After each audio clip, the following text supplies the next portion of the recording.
حضور نے کہا تھا 1400 سال پہلے، آج دنیا تباہی کا دن دیکھنے کے بعد اسی ٹریک پہ آ رہی ہے۔ جو حضور نے کہا ہے وہ سچ کہا ہے، وہ حق کہا ہے۔ مسلمانوں کو کافروں کے مقابلے میں زیادہ اس پوائنٹ پہ عمل کرنا چاہیے۔ سرکار تاج الشریعہ کی اس مجلس میں جو ہماری میری مجلس ہے، مفتی مطیع الرحمان صاحب قبلہ علمی اعتبار سے اتنے دھنی ہیں کہ دشمنوں سے جنگ کرنے کے لیے اگر پہلا فائٹر، پہلا بریک یودھا اگر جستجو میں سارا سلال ایک قوم مقدمۃ الجیش بن کر سب سے آگے مخالف سے جنگ لڑے گا تو نام ہندوستان میں مفتی مطیع الرحمان صاحب کا ہے۔ واہ واہ واہ، حق ہے۔ آپ یہ سمجھ لیں کہ ہندوستان کا ہندوستان کے کریم پریزیڈنٹ اول نمبر کی شخصیت وہ آپ کے سامنے موجود ہے۔ مگر چونکہ ہم لوگ بہاری ہیں اور بہار کی سرزمین میں آدمیوں کو کھانے اور کھونے کی کیپیسٹی زیادہ ہے۔ اتر پردیش جیسے علاقے کا ایک معمولی سا آدمی 1 کروڑ کا حکومت ان کے مزار پہ بن جاتا ہے۔ امام المنطق والفلسفہ، امام اور ہوئے ہندوستان کے ایک زبردست عالم دین جس کا کوئی جواب نہیں، ملک العلماء کے شاگرد خاص اعلیٰ حضرت کے علوم، بعض علوم کا حقیقی فنکار خواجہ مظفر حسین رحمۃ اللہ تعالیٰ علیہ تھے۔ آج کئی سال ان کے وصال کے ہو گئے، آج تک ان کے مزار پہ گنبد نہیں ٹوٹ رہے ہیں، جبکہ وہاں پہ مزارات پہ ہر جمعرات کے دن بے پناہ بھیڑ بھوت بھگانے والوں کی لگ رہی ہے۔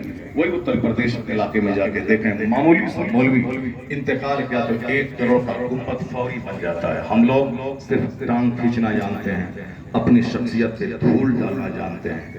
ہمیں ان کو بے عزت کرنے میں مزہ آتا ہے۔ جب ہمارا کوئی عزت دار آدمی یا عالم یا امام ذلیل ہوتا ہے تو مجھ کو بہت مزہ ملتا ہے۔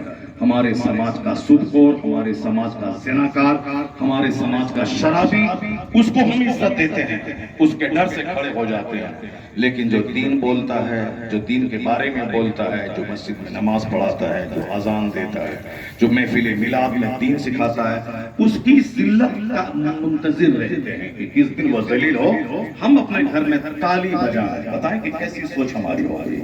ہم نے اتنی بڑی شخصیت کو کی قدر نہیں کی۔ اب یہ زندگی کے آخری پڑاؤ میں یہ حافظ عاشق نے کہا کہ حضرت کو بلانا ہے۔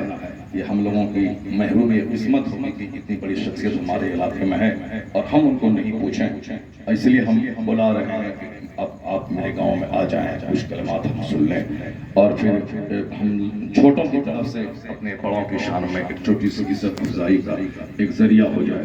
ان لوگوں نے محنت کی، حضرت جلوہ گر ہو گئے۔ اب میں زیادہ ٹائم کرنا نہیں چاہتا ہوں، میں چاہتا ہوں کہ حضرت ہیں اور جس فن میں ان کو پورا کمال حاصل ہے، یعنی ایمان کے پروٹیکشن، ایمان کے دشمنوں کا پیچھا کرنا، تعاقب کرنا، اور اگر وہ حملہ کرے سنیت پہ تو اس حملے کا جواب عام آدمی بھی کس طرح سے دے سکے؟